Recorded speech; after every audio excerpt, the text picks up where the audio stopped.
여러분, 따로 피부과 다니는 것도 아니고 뭐 특별히 하는 것도 없어 보이는데 피부가 건강해 보이는 사람들 있죠? 그런 사람들 보면은 진짜 부럽잖아요. 실제로 제 고객님도 한때 1년 동안 피부 홍조 때문에 안 해본 시술이 없었거든요. 결과요? 뭐 당연히 그대로였습니다. 피부 홍조 진짜 어쩔 수 없구나 라고 포기하려던 그때 문득 이런 생각을 해봤다고 해요. 진짜 시술 말고 홍조 해결할 수 있는 다른 방법 없을까? 그래서 정말로 여러 피부과에 전부 상담을 받아봤다고 합니다. 실제로 시술 말고 진짜 잘 안 알려주지만 홍조 사라진 사람들은 꼭 지키는 그 비밀, 오늘 제가 확실히 알려드릴게요. 보시고 그대로 따라만 하시면 홍조 무조건 좋아지실 겁니다. 네, 오늘 사연의 주인공은요. 왜 내 맘대로 안 될까? 매일 우울해하셨던 55세 이정자님 사연으로 시작해보려고 합니다. 장문사 실장님, 이정자님 기억나시죠? 네. 그때가 아주 생생하게 저는 기억이 납니다. 제가 상담한 이정자님이 상담실에 앉자마자 이렇게 말씀을 하셨어요. 휴대폰부터 먼저 저한테 대뜸 보여주시는 거예요. 그래서 뭐지? 하고 봤는데 얘들아 나 갱년기 왔나 봐 라고 시작을 하시더라고요. 그래서 얼굴도 되게 시도 때도 없이 불타는 것 같고 붉어지는 것 같아 라고 이렇게 남기셨더니 그 다른 친구분들께서 나도 그래. 이거 어쩔 수 없대 라고 이렇게 올리신 글들을 저한테 보여주시더라고요. 다들 서로서로 공감하고 위로하는 내용이셨거든요. 비슷해요. 맞아요. 그래서 요 나이대 분들이 본인들도 갱년기가 왔구나 라는 거를 스스로 알고 계신 것 같았어요. 본인도 아시는 거죠? 네. 이제 진짜 올 게 왔구나. 맞아요. 네. 저도 상담하면서 이런 분들 정말 많이 만나보고 있기는 한데요. 친구가 해보고 정말 효과가 좋았던 뭐 레이저가 있다. 그러면 나도 똑같이 해야지. 나도 똑같은 관리 해야지. 그래서 뭐 5번, 10번 이렇게 반복 진행을 하시는 경우들이 많아요. 그래서 친구 좋다는 거 따라서 해서 나도 분명히 좋아질 거라고 생각은 했는데 그렇지 않은 경우들이 정말 많은 거죠. 맞아요. 네, 결국에는 나한테 적합한 부분들을 잘 못 찾은 번지수를 잘못 찾았다고 볼 수가 있을 것 같아요. 맞아요. 원인이 다른데요. 그죠? 맞아요. 네. 그럼 우리 이것부터 한번 짚고 넘어가 볼게요. 이정자님 같은 케이스는 갱년기 파도를 타고 있는 상황이에요. 인터넷 찾아보면 그런 분들은 하나같이 다 내 증상 같거든요. 친구한테 전화해서 물어보면 다 비슷비슷해. 맞죠? 맞아요. 네. 그러다 보면 너 어느 병원 갔다 왔어? 너 어느 에스테틱 갔다 왔어? 이렇게 말을 많이 한단 말이죠. 그렇게 되면 당장 찾아가죠. 찾아가서 상담 실장님들이 얘기하는 거 들으면서 이것도 하고 싶고 저것도 하고 싶고 하고 싶은 게 진짜 많아지거든요. 맞아요. 결국 상담 실장님들이 추천해 주는 거를 듣고 나면 실장님 내 친구랑 똑같은 거 해주세요. 진짜 똑같은 많아요. 거. 그거 있잖아 그거. 방금 말씀하신 거 그거. 이렇게 얘기하시거든요. 맞아요. 실장님도 안 그래요? 맞아요. 자, 과연 이 결과는 좋았을까요? 아니에요. 확실하게 좋아지지 않아요. 이 시기에는 피부가 매일 다른 얼굴을 하고 있기 때문에 어제는 멀쩡하다가 또 오늘은 열이 올라서 화끈화끈거리다가 하루에 수십 번 피부 상태가 변하는 시기이거든요. 네, 맞아요. 우리가 갱년기라고 하면은 흔히 홍조만 생각하잖아요. 그런데 왜 이렇게 피부 반응이 왔다 갔다 하는 걸까요? 혹시 약물 영향도 있는 걸까요? 가장 큰 원인은 호르몬이라고 할 수가 있겠죠. 여성 호르몬인 에스트로겐이 이 시기에는 급격하게 줄어들거든요. 그러면서 피부 속에 있는 콜라겐이 많이 줄어듭니다. 더불어 수분 밸런스를 조율해주는 핵심 조율사들이 사라지는 시기이기도 해요. 마치 센서가 고장난 피부 온도 조절기처럼 작은 자극에도 민감해져서 화들짝 놀라는 상황이 많이 발생하는 거죠. 여기에 하나 더 하자면 대표님께서 질문해 주셨던 이 약물에 관련된 내용인데요. 당연히 여성 갱년기 증상으로 인해서 드시는 특정 약물이나 호르몬제의 영향은 반드시 있을 수가 있습니다. 그때 호르몬 제제나 특정 약물들이 피부 민감도를 일시적으로 높일 수도 있습니다. 이건 약물의 부작용이라기보다는 이 몸 속에서 호르몬이 변화되는 그 과정 중의 일부분이라고 생각해 주셔야 돼요. 그때 피부 장벽이 굉장히 예민해지는 시기이고요. 이때는 우리 피부를 지켜주는 이런 보호막의 힘이 굉장히 약해지는 시기라고도 할 수가 있습니다. 네, 맞습니다.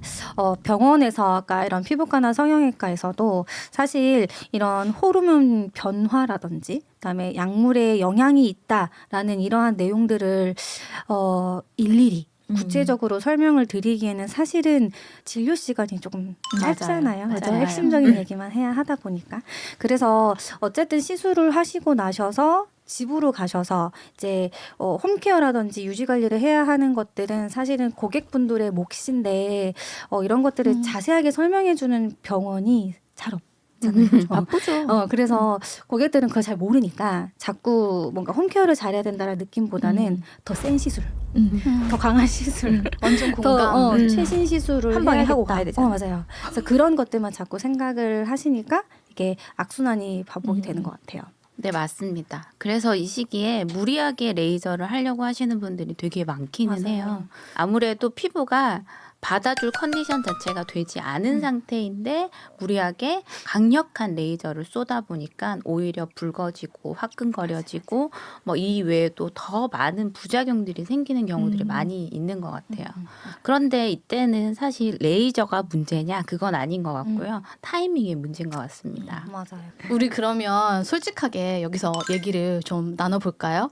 우리 모두가 다 병원 피부과 성형외과 현장에서 일을 했잖아요. 네. 이 시기에 환자분들이 오시면 우리 상담할 때 환자분들한테 누구누구님 이 시기는 레이저보다요 피부를 달래는 게 우선입니다라고 이야기를 왜 도대체 안 해주는 걸까요? 우리 두 실장님 어떠세요? 두 실장님 어떠신지 이야기를 해주시면 솔직하게 뭐 제가 얘기를 좀 해주세요. 어떻게 솔직하게 한번 말씀드려볼까요? 솔직하게. 정말 솔직해도 돼요? 네. 사실 병원은 어쨌든 시술을 사실은 그게 무엇이 됐던 먼저 권장을 드리는 경우가 많잖아요. 그래서 고객님 지금은 뭐 할 때가 아니에요. 아무것도 하지 말고 집에서 제발 쉬세요라고 하기가 사실은 병원 입장에서는 그쵸. 이야기가 하기가 좀 그렇습니다. 그렇죠. 네, 맞아요. 네, 맞아요. 그런데 그 와중에 조금 양심적인 이런 실장님들이라면 딱 보면 아실 거예요. 그래서 이분한테는 어떠한 시술이나 레이저를 추천해드리는 것보다는 열 진정이 우선이다라는 걸 분명히 알고 계실 겁니다. 성형외과도 비슷합니다. 살이 처져서 이것 좀 올려주세요. 바짝 당겨주세요. 지금 급합니다. 더 늘어지기 전에 지금 당겨야 돼요. 라고 오시는 분들 굉장히 많이 있으시거든요. 저는 그럴 때 지금 하시면 오히려 화상 입은 것처럼 피부가 더 예민해질 수 있습니다. 하지 마세요. 라고 단호하게 얘기하는 편이긴 합니다. 진짜? 네. 네, 사실 그러면서 이제 그 외에 다른 케어를 좀 받아보시는 게 어떨까 하고 권유드리기도 하는데요. 너무 많이 지쳐있고 레이저가 받아주지 못하는 피부 상황이다라는 판단이 서면 하지 말라고 얘기 드리는 편인 것 같아요. 근데 결국은 환자랑 관계잖아요. 네. 관계기 때문에 장기적으로 보면은 그게 더 병원에 이득이 될 것 같아요. 그렇죠? 맞아요. 네. 그렇게 그렇죠. 해서 충성 고객이 생기는 거죠. 맞아요. 그러니까 뭐 나를 돈으로만 보지 않는구나. 맞아. 진정성? 그죠. 이 사람은 정말 내 피부를 걱정해주고 있구나라는 생각이 드시면 결국 나중에 시간이 좀 지나더라도 찾아주시더라고요. 그런 분 드물어요. 잘 없어요. 그래서 양심적인 실장님이라면 이렇게 해주실 것 같아요. 그래서 우리가 교육할 때 항상 그런 부분을 강조하잖아요. 맞아요. 네. 그래서 갱년기 피부는 공격하는 게 아니라 상전처럼 모셔야 되는 존재다. 이렇게 생각하시면 좋을 것 같아요. 그러면 이정자님처럼 열이 오르고 홍조랑 건조함이 반복되면은 관리 기준을 어떻게 바꿔야 될까요? 네, 보통 많이 하는 실수가 주름이나 미백 크림 같은 제품들을 먼저 사게 되더라고요. 맞아요. 근데 그 시기에 거울을 보면 제일 먼저 보이는 게 뭘 것 같아요?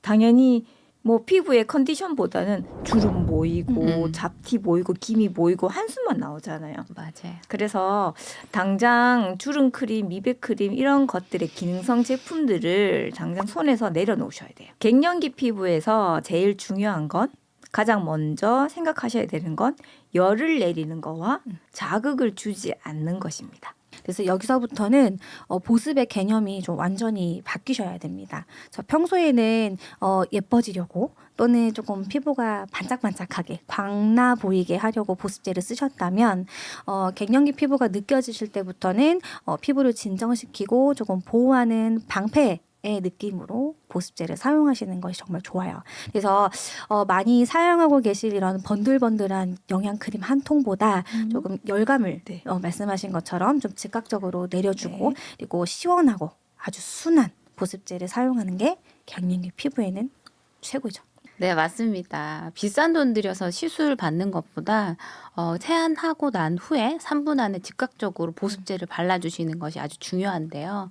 저도 집에 세안하고 바로 바를 수 있도록 욕실에 미리 구비를 해두고 골든타임 놓치지 않으려고 노력을 하고 있습니다. 네, 갱년기에는 비싼 게 최고가 아니라 얼굴을 진정시켜주고 보습을 시켜주고 얼굴을 편안하게 만들어주는 게 최고라는 거 잊지 않으셨으면 좋겠습니다. 네, 그래서 딱 3가지만 기억해 주시면 좋을 것 같아요.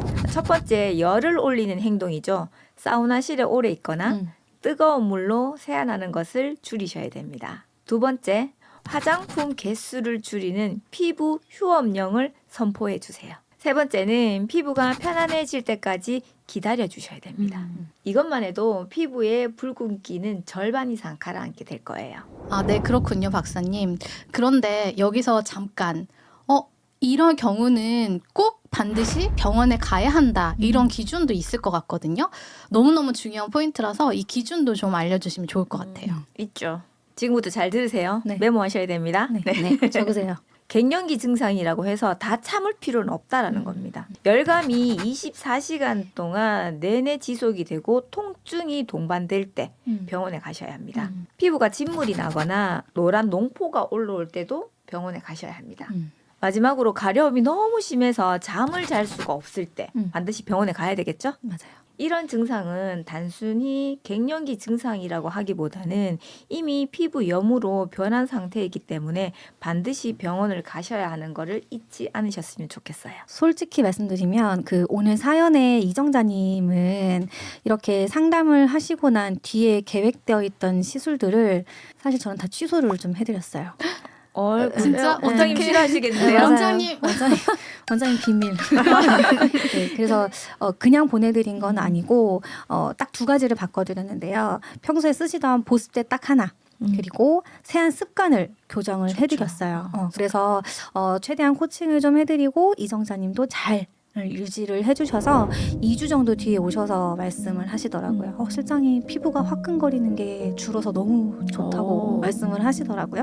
그래서 이제 좀 살 것 같다고 하시더라고요. 그래서 피부가 안정이 되니까 인상도 되게 밝아지셨고 안정화가 되니 이제 계획했던 시술들도 다시 하시면서 되게 효과를 보셨던 분 중에 한 분이세요. 이정자님, 실장님 100% 신뢰. 네, 결국 갱년기 피부는 피부가 망가진 게 아니라 예민해진 나를 따뜻하게 안아달라는 신호였네요. 네, 오늘 이야기 나눈 내용 3가지로 정리해드립니다. 네, 첫 번째, 갱년기 피부는 망가진 게 아니라 불안정한 상태다. 두 번째, 이 시기에는 공격보다 안정이 먼저다. 세 번째, 보습은 미용이 아니라 피부를 지키는 보호막이다. 피부과에 큰돈 쓰시기 전에 오늘 말씀드린 안정 루틴을 딱 1주일만 해보세요. 호르몬의 거센 파도도 반드시 지나갈 겁니다. 오늘 영상이 갱년기 피부로 길을 잃은 분들께 작은 이정표가 되었길 바랍니다. 오늘 영상에서 말씀드린 기준에 맞는 관리 루틴은 지난 영상에서도 확인 가능하십니다. 오늘 이 영상 보시면서 이거 내 얘긴데? 라고 싶으신 분들은 저희 영상 댓글에 이정자님 케이스라고 남겨주세요. 그리고 지금 제일 불편한 증상, 붉어짐, 회복 안됨, 민감 증상 하나만 같이 적어주세요. 다음 영상에서는요, 기미 레이저에 돈 쓰시기 전에 반드시 먼저 해야 되는 홈케어에 대해서 이야기해 볼 예정입니다. 네, 오늘 저희가 준비한 영상은 여기까지입니다. 여러분, 구독과 좋아요, 알림 설정 꼭 설정해 주시면 다음 영상 놓치지 않고 보실 수 있습니다. 네, 저희는 오늘보다 내일 더 편안한 피부 이야기로 찾아오겠습니다. 감사합니다.